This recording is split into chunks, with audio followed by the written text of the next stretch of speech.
Hello everyone, welcome to Jatin Verma's IAS Academy. I am Sakshi and we are going to continue our series for the previous year's Q&A of your polity, right? We are discussing the questions from the polity section that were asked in your UPSC CSE examinations, okay?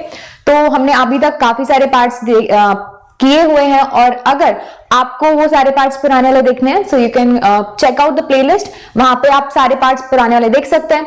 So let's continue आज this session. But सबसे पहले मैं आपको बता दूं that if you are preparing for UPSC CSE 2021 you can join the GS integrated courses by जेवीआईएस.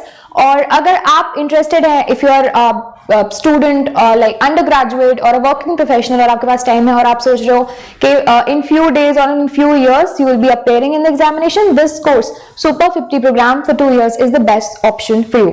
Along with that अगर आपको सिर्फ मॉड्यूल कोर्सेज ज्वाइन करना है, so we have Indian polity, social issues, current affairs round of 365, comprehensive geography, Indian economy. So you can enroll by visiting the website and you can particularly contact on this particular number so that if you have any doubts. Okay, so let's start our session and let's start discussing the first question. First question is, which of the following rights was described by Dr. B.R. Ambedkar as the heart and soul of the constitution? So B.R. Ambedkar ji, he was also referred as the chief architect of the Indian constitution. ठीक है, उन्होंने उनका जो contribution है in the making of the constitution is very very large, right? So उनके according which of the following right was described by him as the heart and soul of the Indian constitution? Options are right to freedom of religion, right to property, right to equality, right to constitutional remedies. See जब constitution बनाया गया था right to property was there, later on it was removed. ठीक है, तो इनमें से ही used to think कि जो राइट टू कॉन्स्टिट्यूशनल रेमेडीज है, this is the heart and soul of the Indian constitution. So according to him, see article 32 it says about the right to constitutional remedies. ठीक है, उनका कहना था कि it is a heart and the very soul of the Indian constitution, क्योंकि ये जो right है, जब भी आपके कोई भी फंडामेंटल राइट्स या फिर राइट्स वायलेट होते हैं, आप you can seek the remedy through this particular right which is there in article 32. ठीक है, अगर if it in the case of fundamental rights we can directly approach to the Supreme Court और High Court, और अगर कोई act है legislature में ऐसा लाया गया है जो कि आपकी फंडामेंटल राइट्स को क्वेश्चन करेगा, तभी भी आप कोर्ट्स के पास जा सकते हो और आप क्या है you can challenge such laws in the courts, right? So इसी वजह से जो है राइट टू कॉन्स्टिट्यूशनल रेमेडीज को he said it is a very heart and soul of the Indian constitution. Next question पे चलते हैं. Next question is in the constitution of India the right to equality is granted by 5 articles. See article simple direct question है किन articles में right to equality है. So it is article 14 to article 18. ठीक है, article 14 से article 18 तक right to equality mention है. एक बार आपको रिवीजन करवा देते हैं राइट्स का. 6 राइट्स हैं. Right to equality 14 to 18, right to freedom 19 to 22, right against exploitation 23 to 24, फिर 25 से 28 right to freedom of religion, 29 to 30 cultural and educational right, or 32 is the right to constitutional remedies. Next question, a British citizen staying in India cannot claim the right to.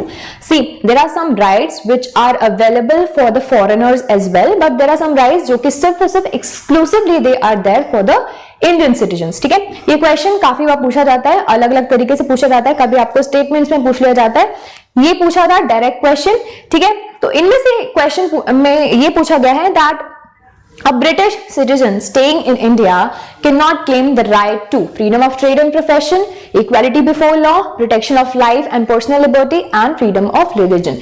ये तीनों जो right हैं वो मिलते हैं, but freedom of trade and profession it is not for the British or you can say foreigners.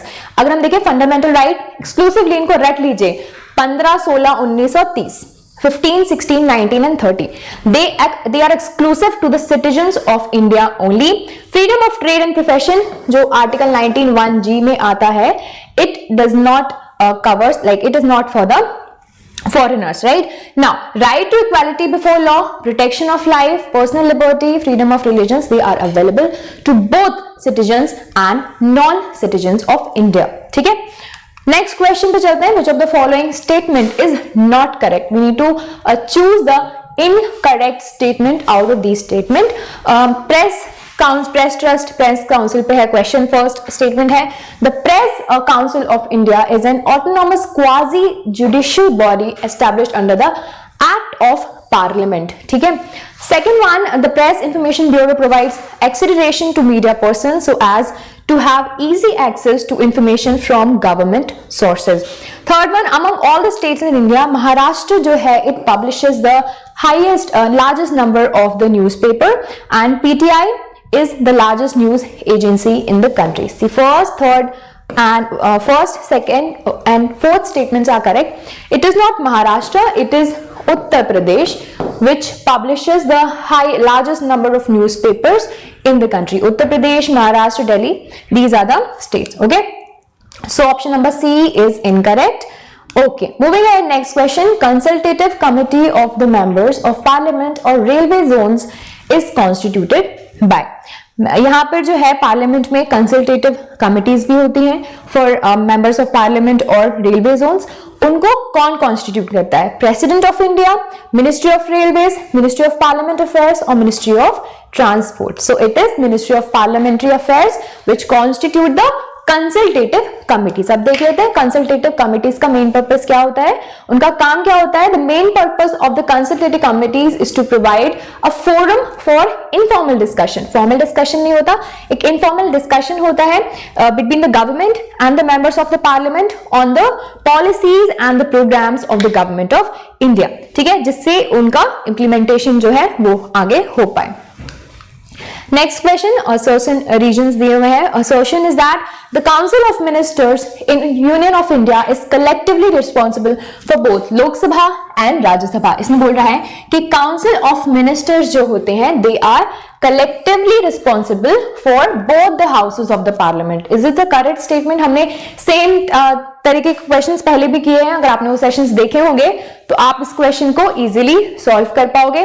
ठीक है, reason दिया है the members of both Lok Sabha and Rajya Sabha they are eligible to be the ministers of the union government. So see, reason is correct. First one, see, Council of Ministers they are only responsible for the Lok Sabha. ठीक है, so A is false, R is true. Okay, R में क्या बोला गया है, जो members होते हैं लोक सभा और राज्य सभा के दोनों eligible होते हैं for the ministries, for them to be the ministers. Okay, so this is true. Moving ahead, next question. Statement दिए है, you need to choose the correct statement. First statement is the Rajya Sabha alone has the power to declare that it would be in the national interest of the parliament to legislate with respect to a matter in the state list. Rajya Sabha के पास सिर्फ और सिर्फ power है अगर वो सोचता है that कोई if there is a matter that is important for the national interest that should be discussed in the parliament, उसके बारे में वो है legislature या फिर legislate करेगा. So this power is in the hand of Rajya Sabha. Next question, next statement is resolution approving the proclamation of emergency is passed by the लोक सभा. कि प्रोक्लेमेशन जब इमरजेंसी का प्रोक्लेमेशन होता है उसका जो रेजोल्यूशन होता है इसमें बोल रहा है कि सिर्फ it is only passed by लोक सभा. सो सी, जो रेजोल्यूशन होता है for the proclamation of emergency it should be passed by लोक सभा एंड राज्य सभा बोथ. ठीक है, सो सेकेंड स्टेटमेंट आपकी गलत हो गई, only first statement is correct.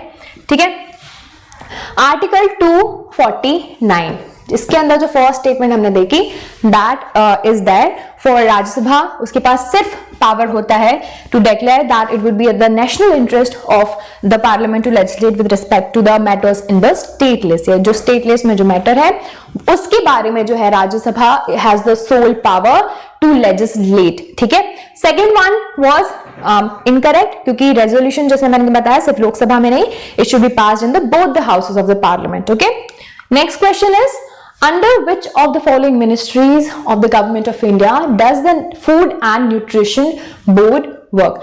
इनमें से किस मिनिस्ट्री के अंदर फूड एंड न्यूट्रिशन बोर्ड जो है वो काम करता है? Options are ministry of agriculture, ministry of health and family welfare, ministry of human resource development and WCD. So answer is women's and child ministry. पहले क्या होता था, मिनिस्ट्री ऑफ फूड हुआ करता था. ठीक है, मिनिस्ट्री ऑफ फूड हुआ करता था, उसके अकॉर्डिंग वो जो पहले उसके बाद जो वो उसको डिसॉल्व कर दिया गया, तो ये जो डिपार्टमेंट्स है वो ministry of women's and child development के अंदर आने लगे। ओके, सो और इसका जो टेक्निकल सपोर्ट है, it is a technical support of under the child and development bureau of the ministry. Okay, next question, consider the following events. The fourth general election in India, आपको क्या करना है, correct chronological order में इनको लेकर आना है। So the options are fourth general election in India, formation of Haryana state, Mysore named as Karnataka state, Meghalaya and Tripura when they become the full-fledged state. So मैं आपको direct answer बता देती हूँ, डायरेक्ट एक्सप्लेनेशन पे चलते हैं। हरियाणा सबसे पहले फॉर्म हुआ था 1966 में। कब? When the Punjab was divided into Haryana and जो अभी का पंजाब है वो। फिर चलते हैं 1967, एक साल बाद जनरल इलेक्शन हुए थे 4th लोकसभा के। फिर उसके बाद 1972 में Tripura, Manipur and Meghalaya they became the full fledged state. ये क्वेश्चंस जो है आते रहते हैं कि कब दीज क्या बोलते हैं, नॉर्थ ईस्टर्न स्टेट्स के बारे में क्वेश्चंस आते हैं कि कब ये जो स्टेट्स हैं वो फुल फ्लेज्ड स्टेट बने थे। And the last one is 1977 में मैसूर का नाम कर्नाटका रख दिया गया था। Next question, consider the following statement. The highest deciding body for planning in India is Planning Commission of India. So अभी आपको नीति आयोग के रिस्पेक्ट में सोचना है, पुराने क्वेश्चंस हैं ये। Okay, so the first statement is the highest deciding body of Planning India is the Planning Commission of India. Second one, the Secretary of Planning Commission of India is also the Secretary of NDC. ठीक है? And the third one is the constitution includes the economic and social planning in the concurrent list. इसमें बोल रहा है कि concurrent list जो है 7th schedule में आता है, उसमें economic और social planning is there. Second statement is correct. See, जो secretary होता था planning commission का, that was also the secretary of the NDC, and third was also correct. First statement incorrect है क्योंकि planning commission of India is not the highest decision making body. It is the Parliament of India which is the highest decision making body. ठीक है? Higher decision making body is the Parliament. NDC has a second position and Niti Aayog which is like planning commission पहले था. तो this one is the third one. Okay? Moving ahead, next question. With the reference to the Constitution of India, sorry, which of the following pairs is not correctly matched? अभी हमने देखा ना 7th schedule list दिए हुए हैं, union list, state list and concurrent list. उसके बारे में क्वेश्चन है, क्या किस लिस्ट में आता है? Forest concurrent list, stock exchanges concurrent list, post office saving banks union list, public health state list. See, this is incorrect. Stock exchanges is a sole the sole right of the stock exchanges under the union government. Okay, rest of them was correct. Next question, the resolution for removing the vice president of India can be moved in the, see, vice president कौन होता है? राज्यसभा का president. ठीक है, तो इसके respect में सोच के बताइए कि उसको रिमूव करने का रेजोल्यूशन कहां पे पास होगा? लोकसभा में सिर्फ, ईदर हाउस यानी कि या फिर लोकसभा या राज्यसभा, जॉइंट सिटिंग से, या फिर राज्यसभा अलोन। सो आंसर होगा Rajya Sabha alone. Okay, answer is D. आप इसके कॉन्स्टिट्यूशनल प्रोविजंस देख लीजिए। Article 67B of the Indian constitution, it state that the vice president can be removed from his office by the resolution of the states passed by majority of all the members of the council and it has to be agreed by the house of the people. ठीक है, resolution होगा राज्यसभा में ही, but जो है उसको पहले से notice देना पड़ेगा 14 days का। ठीक है, नेक्स्ट क्वेश्चन पे चलते हैं। Which one of the following statement is not correct? Incorrect statement you need to choose out.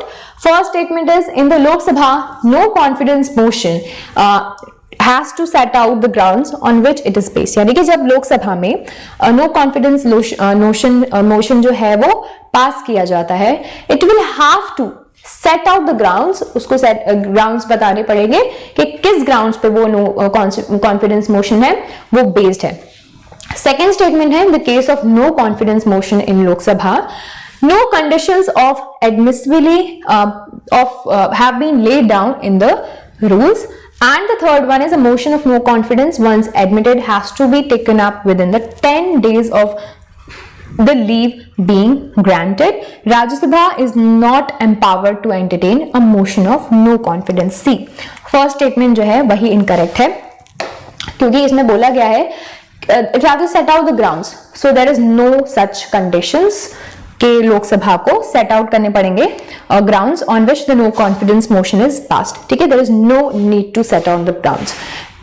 Another aspect is the confidence motion. The no confidence motion is introduced only in Lok Sabha, जो कि opposition जो है वो पास करेगा, and it needs the support of not less than 50 members of Lok Sabha in the introduction. और rule 198 कहता है कि Lok Sabha specifies the procedures for the no confidence motion. ठीक है, नेक्स्ट क्वेश्चन पे चलते हैं. Consider the following statements.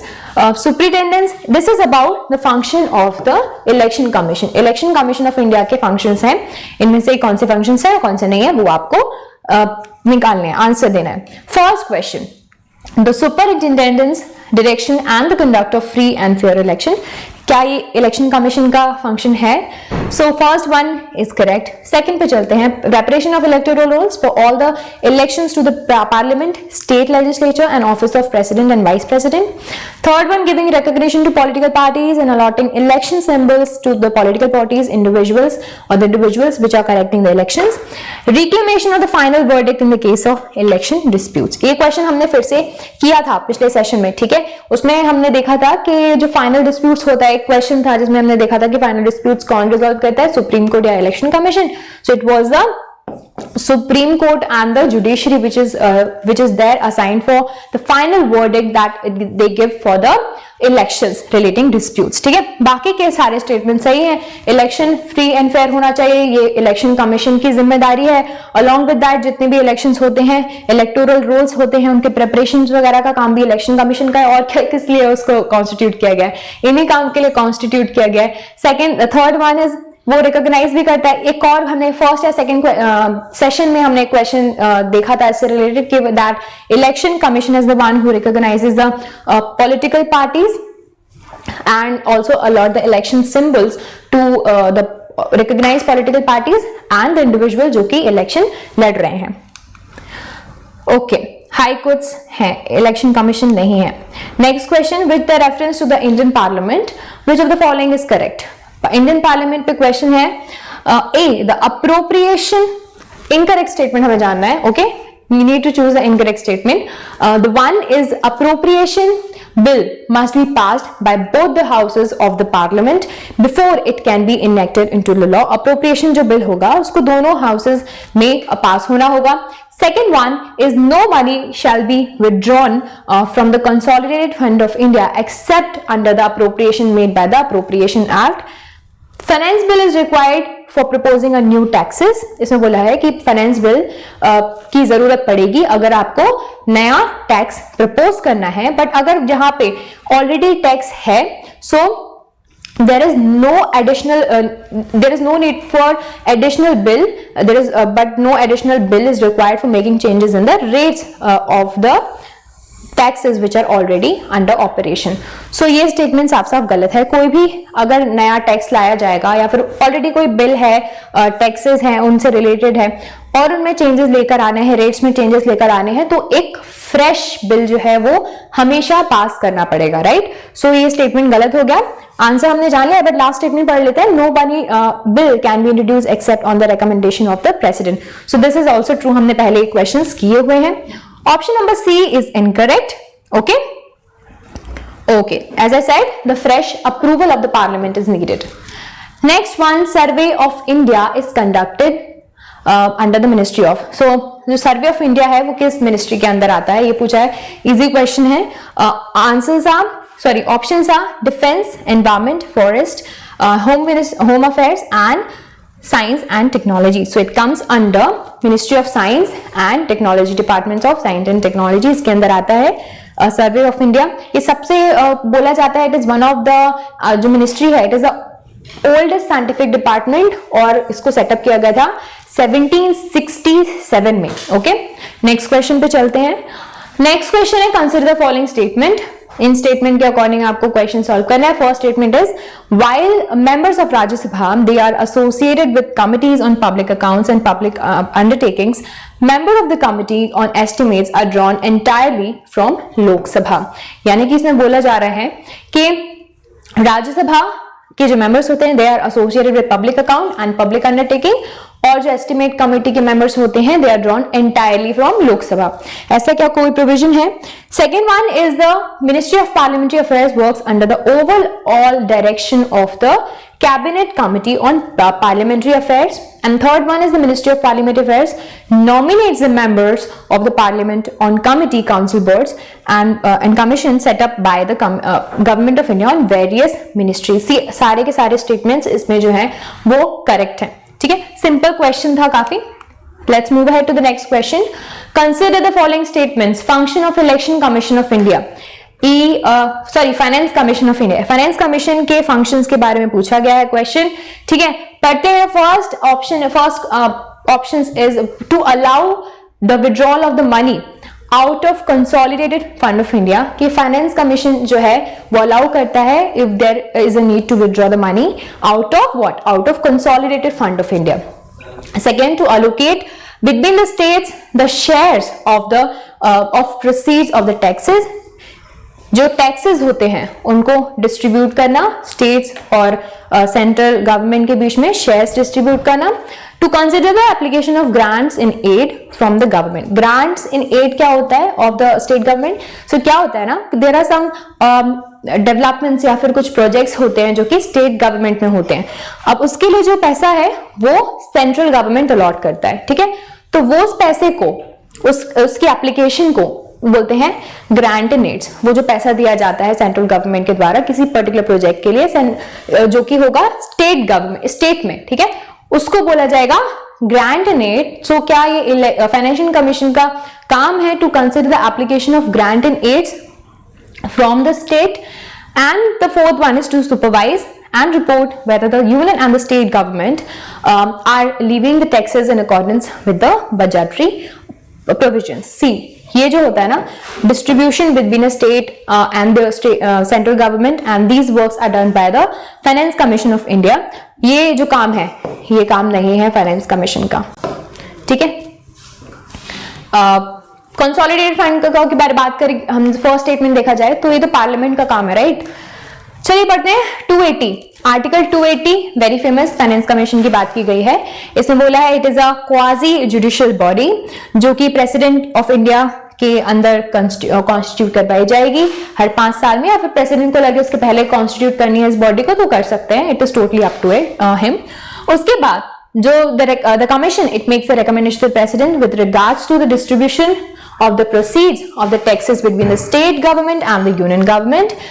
The principles which should govern the grant in aid should be given by the state. ये भी जो है ये decide करता है. And any other matters which are referred to the commission. President जो है कोई भी matter अगर refer करेगा commission को in the interest of sound finance, वो सारी चीजें जो है finance commission देखेगा.